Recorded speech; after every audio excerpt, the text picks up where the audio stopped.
अस्सलामुअलैकुम वरहमतुल्लाहि वबरकातुहू دوستانو الله تعالی دې وکړي چې ټول به ښه او جوړ یاست.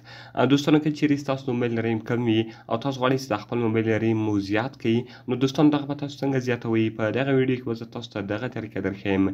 دغه ویډیو له موږ سره تر پایه وګورئ. زه د ویډیو په طرف ویډیو شروع کوو. نو دوستانو تر ویډیو شروع کېدل مخکې چیرې تاسو ویډیو لایک کړی نه وي، مهرباني سره وکړئ زموږ ویډیو لایک کړئ او د هغه رقم یې له خپلو دوستانو سره خامخا شیر کړئ.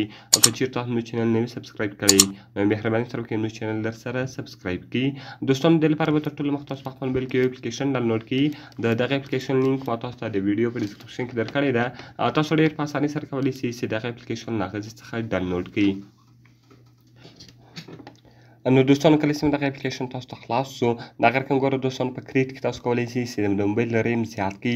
په ډیلیټ کې بیرته دوستانو هغه تاسو ځینې ډیلیټولی شئ او په ګیټ کوینز کې دوستانو تاسو کوینز حاصلولی شئ. دغه رقم ګوره دوستانو دلته به تاسو راسئ. اوس که تاسو هر څومره ریم زیاتوئ، صرف به دوستانو تاسو هغه کې ولیکئ او دلته به دوستانو تاسو په ډن بټن باندې کلیک وکړئ. دلته به ګوره دوستانو تاسو کریټ وایي.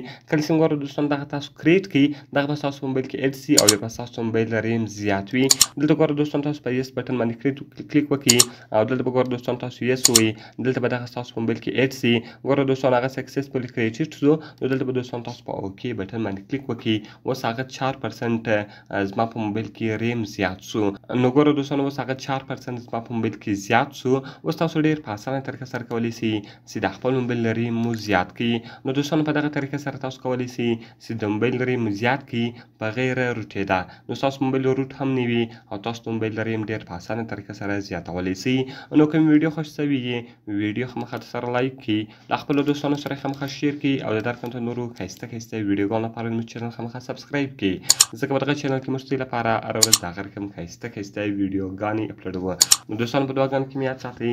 ملاویږو په نورو ښایسته ویډیوګانو کې. د خدای په امان.